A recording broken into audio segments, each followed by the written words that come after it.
We come back home and talk matters of education because the Ministry of Basic and Secondary Education on Wednesday held conversations with stakeholders at its headquarters in Banjul ahead of the reopening of schools.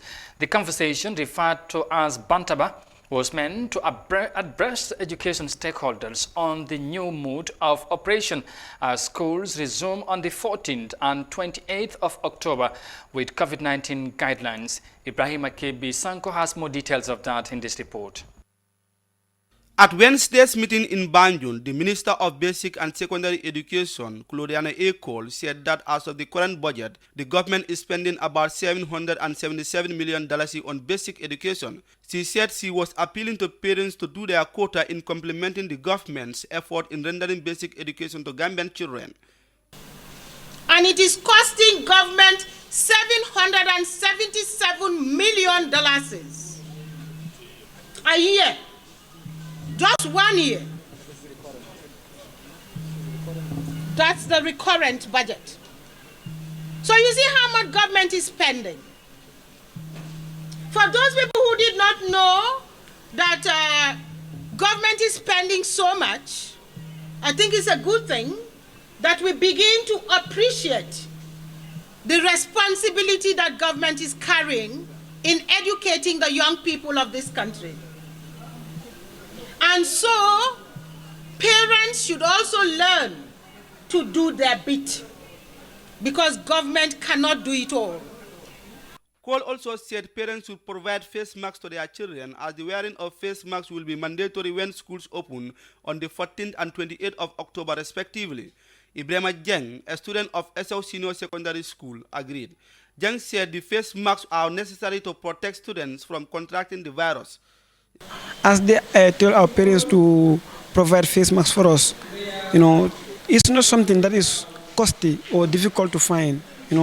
As far as they can provide uniforms, schools, uniform shoes, bags, and other things.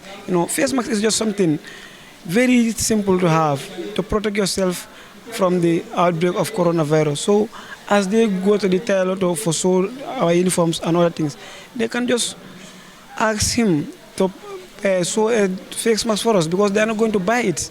So it's not a difficult fact that if our parents are to provide face masks for us, it's fine.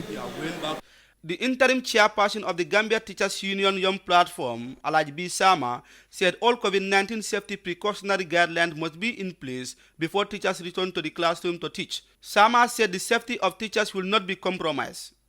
One key issue, like I alluded to when I spoke to them at the Bandaba, is the fact that every precautionary measure about the COVID-19 must be put in place before teachers are able to return to the classroom. Like I said, in as much as we want to go out there and teach the kids, we have to ensure that the safety of our teachers are well taken charge of. And like I said earlier on, we are not compromising the plight of our teachers. Every precautionary measure must be put in place before we are able to return to the classroom.